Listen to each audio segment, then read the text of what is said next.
Charlie, and good morning, everyone, and welcome to Manitoba. And as we say, it's where Canada's heart beats. This morning, we'd like to go through some information on Manitoba, highlight a variety of things. For you, we'll talk about walking with polar bears. We'll also highlight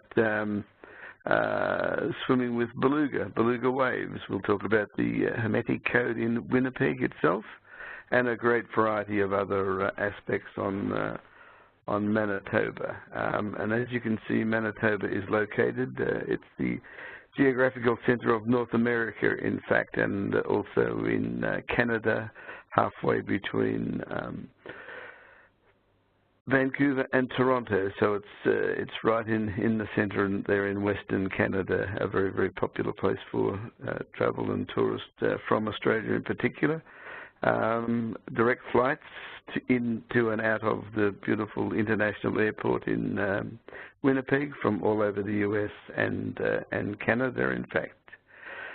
Manitoba, very, very large province, as you can see there on the inset map. However, only a population of 1.3 million, and most of those people are located around the Winnipeg Riding National Park and in the lakes area. In fact, there's over 100,000 lakes in the province of Manitoba. So it's a vast destination, quite beautiful, and a lot of experiences.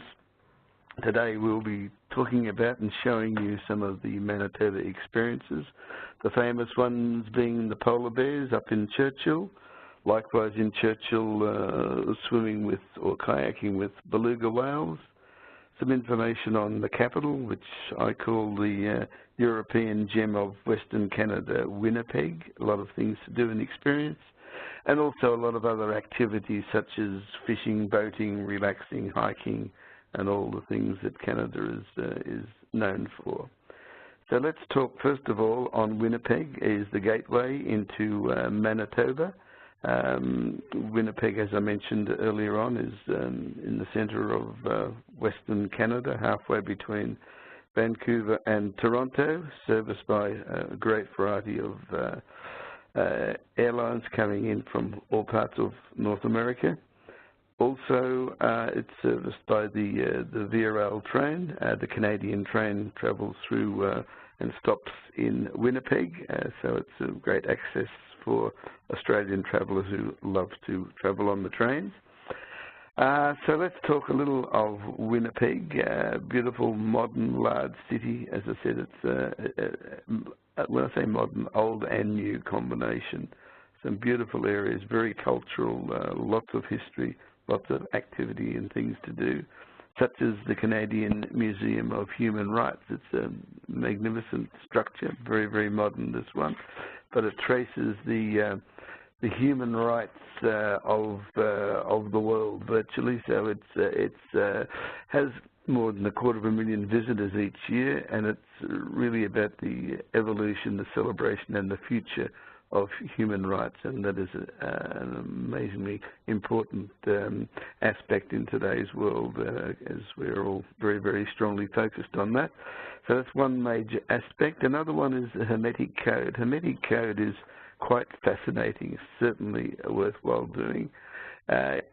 On the Hermetic Code, it's worthwhile noting that this is based on the Da Vinci Code out of Europe. This building was constructed in 1920, and it really has so many cryptic codes and clues within the building structure itself, and it is a wonderful, wonderful tour to do by one of the architects who studied this building, and it traces it all back to the Da Vinci Code. Quite fascinating and quite not alarming, but hair-raising in a way of how it was all very, very similar to what happened in France and other parts of Europe. Also a journey through the Manitoba Museum, fascinating way to discover how Manitoba really developed throughout the ages, how it was traced back through from Europe, etc., and like a travel through a journey through history, if you like, of all the exhibits and aspects there. Also, some wonderful experiences and things to do and have around the whole of Manitoba, not far out of Winnipeg. Is a short journey to the beautiful lakes areas and to Riding National Park. So for nice leisure activities, soft adventure and great drive programs can be experienced. Also at Fort White, it's the discovery, if you like, of how the bison come through there, and the caribou migration each year through, and it's just a little away out of Winnipeg, and a fascinating experience. So you're in a big city, however, just adjacent some of the wonderful experiences. Also, in regard to Manitoba, Manitoba has at a place called Gimli, just on Lake Winnipeg, has the largest Icelandic population outside of Iceland. So they have a big Vikings festival there every August, just highlighting all of the lifestyle and aspects of the Viking of yesteryear and of today, of course. In fact, it's quite a fascinating place in Gimli and Hecla, where Lake Winnipeg, a vast lake, when it freezes in the wintertime, they race production cars and also test some of the European models there on the lake, which is an amazing thing to experience and to see and do. In Winnipeg, there's an amazing exhibit at the large zoo there. It's what we call Journey to Churchill, and Churchill is really probably the famous part of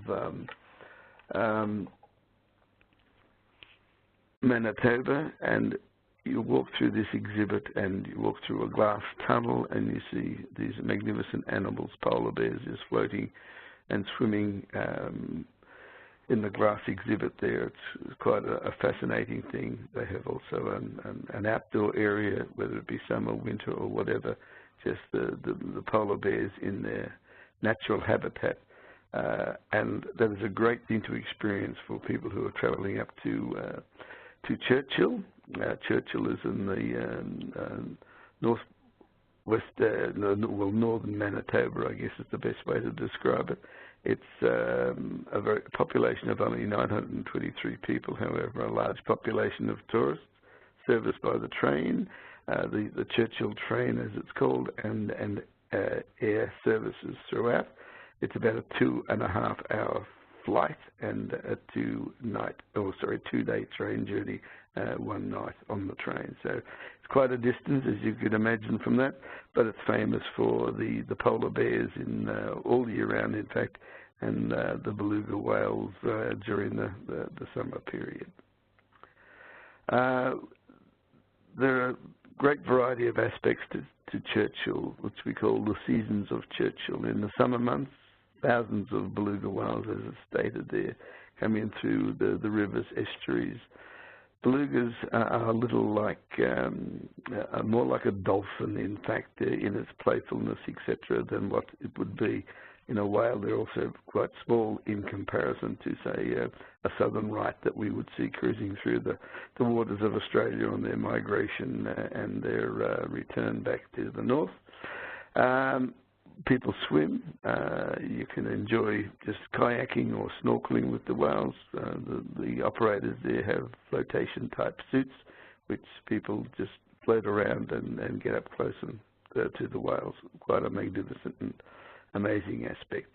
It's also cold waters there, so the flotation suits eliminate any of the elements. Amazing species of bird life, as you can imagine, and wonderful carpets of wildflowers and berries, etc., etc. Wonderful for hiking historic sites are all accessible, and it's also possible to see the polar bears throughout the year. But let's concentrate first of all on the beluga whales. As you can see, there's a beluga in the water, then people kayaking around it. There's some old wrecks to be experienced in and around Churchill itself, and yes, polar bears throughout the year. There's a shot. Beluga whales give off a green type of effect in the water, the combination of their white skin flesh colour and also the blue of the water gives a green image, which is quite an amazing sight. So people really do enjoy the aspect of swimming and experiencing with the beluga whales. As I said, it's extremely safe. They're very, very friendly, more like a dolphin, and it's a really big highlight for people. At the same time, the male polar bears are usually sleeping throughout that summer period, and the female and the cubs wander around, also very close to Churchill, and some magnificent sights. So you don't just have to be there in the winter or the off-season months to experience polar bears. They wander around and can be sighted very, very well. The polar bear season, however, is a short window for the more colder months of October and November.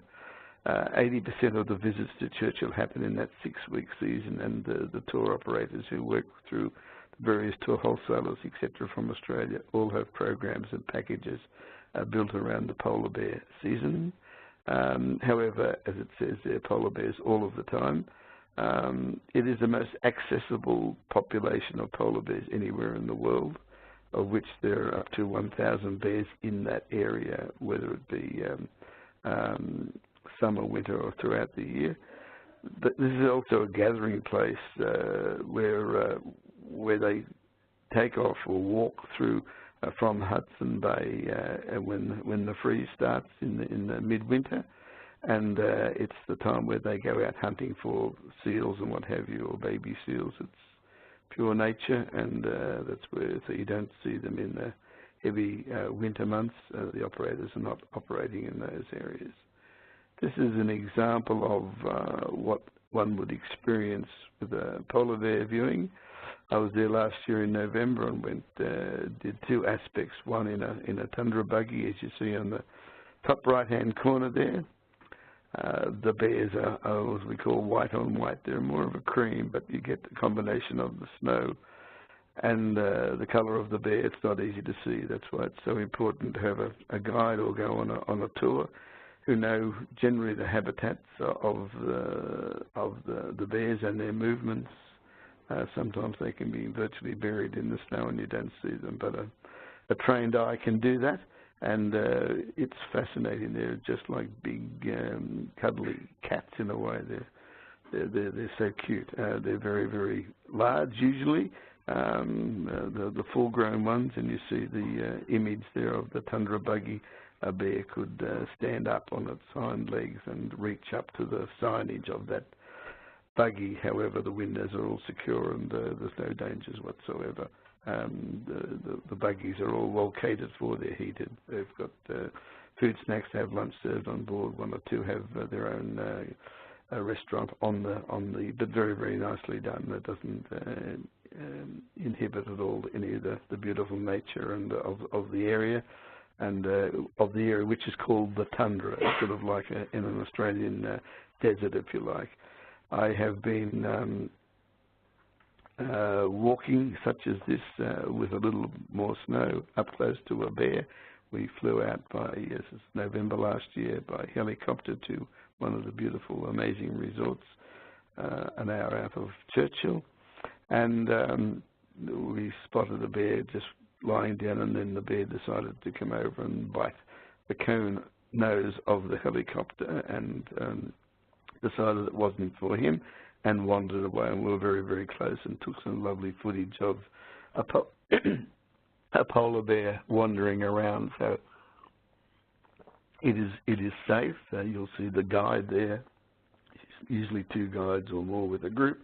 They have a gun and they have other objects to clang together. Quite honestly, the bear is usually more frightened or aware of the humans than the other way around. And I guess we all know that most humans will be a little scared of a polar bear. So the gun is only a last resort, never gets used. It is just purely a safety aspect. But it's an amazing feeling to be able to walk so close to a polar bear, obviously in a safe proximity. So it's more shots there of what it's like wandering around, seeing polar bears, either be in full ice and snow, or whether it be a combination of the wild berries and wildflowers, etc., of the combination there. So it's quite a fascinating experience. The further to the seasons of Churchill, we're looking at the heavy winter, February through April, and that is when the bears are wandered off looking for their winter feed. And Churchill is located in the Northern Lights, or the Aurora area. In fact, Northern Lights are throughout the year, but more prominent because of the skyline and the conditions, etc., during that February-April period, which is the best to see the Northern Lights. It's also a bit of a festival time as well, because there's an old fort there which is turned into a restaurant with a dome on top during that February-April period, where they have nightly dinners and what have you, which is quite a fascinating and an amazing aspect of the Northern Lights and the snow and the wonderful aspect of Churchill. And as you can see there's some of the experiences of the Northern Lights. Northern Lights are very prominent right throughout Canada, but this is one of the main aspects of aurora viewing. So Churchill has an enormous amount going for it in the northern Manitoba area. It's about a 2.5-hour flight, or as I said, a one-night train journey from Winnipeg. It can also be combined with other northern Manitoba locations, such as there's an amazing resort called Gangler's Eco Adventures Resort, which is a vast area and have all aspects of outdoor activities, from canoeing to hiking to just relaxing, and some really beautiful accommodations, etc. So there's a lot to experience, an enormous amount to offer in what we call where Canada's heart beats, and that is Manitoba, a very major province in the centre of Western Canada.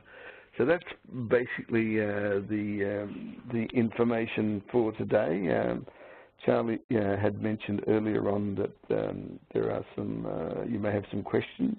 I will be forwarding out a piece which highlights 10 things you didn't know about or to do in Manitoba. It will also include access to the website, and a very nice video clip which was highlighted at Rendezvous, which is Canada's trade show event for tourism. That was in May this year, so it's quite a new one, and it's a really nice video that really depicts virtually everything I spoke about this morning. So, Charlie, we'll leave it over to some questions if we have some. Thank you, Ray. So, everybody, the floor is open for questions. Please type anything in that you want to ask Ray, and of course he did say there'll be some follow-up. But anything burning now, please ask. We talked to Ray earlier about how that's sort of 3 top bucket list experiences right there in Manitoba, with the polar bears, the belugas, and the Northern Lights. So definitely such a fascinating place, that's for sure. Combined with the history and the culture, and a really unique destination. And also, Charlie, one other thing is very well packaged by the tour wholesalers here, because they all work with the various receptive operators and tour operators in Churchill and in Winnipeg. So whether it be summer or winter, or in off-season, a good range of packages are available for our travel agent friends to book for their favourite clients. Yeah, of course, that makes it easy to book in those activities as well. So that's good news. Okay, there's no questions coming through. Oh no, Jess has just sent one. So, does the overnight train to Churchill have sleeper berths? Yes, it is. I should say right now the train line has been knocked out because of the very, very severe winter. It'll be back under construction as soon as everything thaws out. But yes, it is a sleeper train. It is just a little like the Canadian. The only real difference is instead of having a chef on board, they have a very high quality cook. So, but the foods are things like roast beefs and so on. So that type of staple hearty food that they serve on the trains, as well as snacks and so on. Thanks, Ray. Well, that does actually lead to our next webinar in 2 weeks is with Via Rail. So I'm not sure if Josephine will cover that route, or I could ask her to touch on it, but you can certainly ask Josephine some questions in a couple of weeks. When you should probably give a little detail.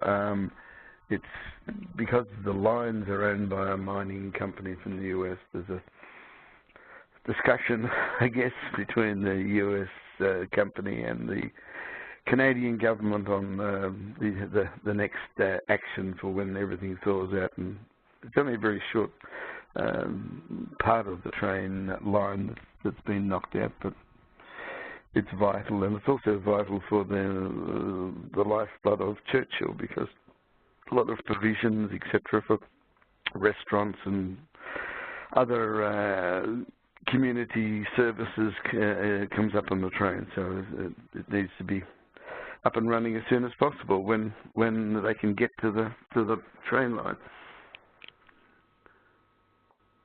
Yeah, definitely important. Well, hopefully they'll figure it out soon. But yeah, if you want to learn more about Via Rail, come back and listen in 2 weeks' time. So we will sign off there. Ray and I will just hang on the line if anybody wants to ask any more questions. But otherwise, thank you all so much for joining us, and we hope to see you next time.